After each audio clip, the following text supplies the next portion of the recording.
आज के एपिसोड में मेरी बात शायद कुछ लोगों को पसंद ना आए, लेकिन सवाल मुश्किल हो तो उस पर बहस भी होनी चाहिए। मतभेद अपनी जगह हैं, पर चर्चा तो होनी चाहिए। और मैं ये उम्मीद करता हूँ कि लोग अपने कमेंट्स से अपनी राय व्यक्त करेंगे, अपनी निजी सोच नहीं।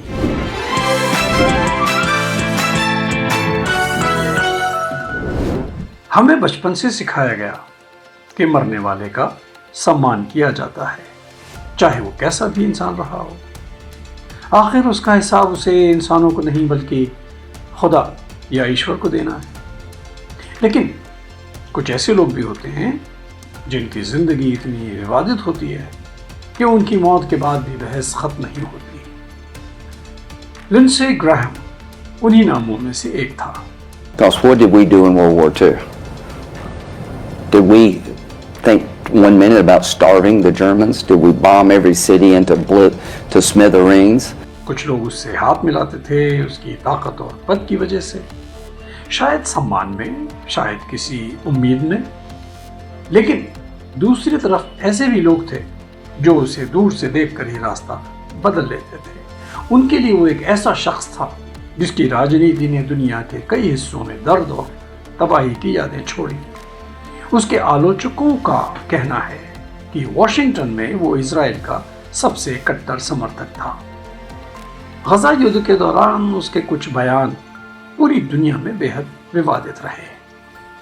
उसका कहना था, जो मैं यहाँ कोट कर रहा हूँ, कि गजा में जो करना पड़े करो, पूरी धरती को समतल कर दो।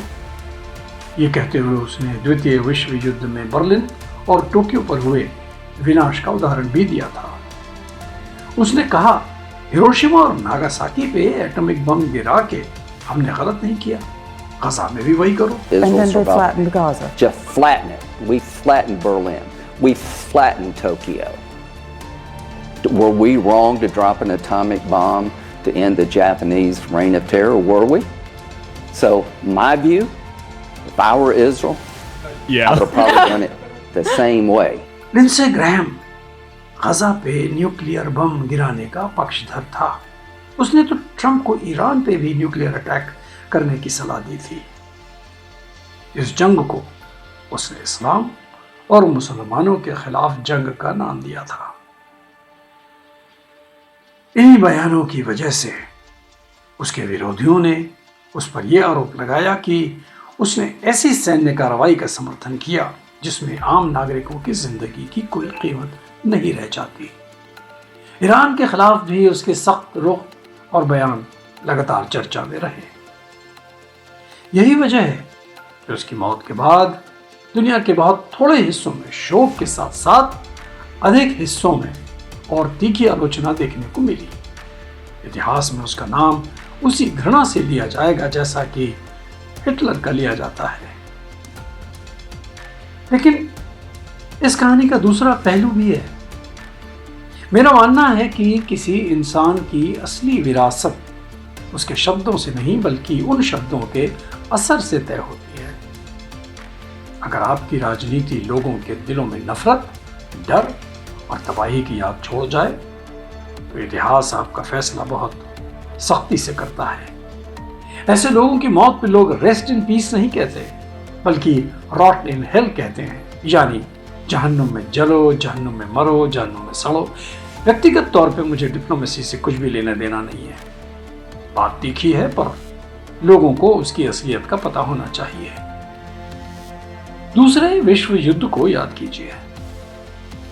आज भी एडोल्फ हिटलर का नाम आते ही इंसानियत के खिलाफ अपराध याद आते हैं।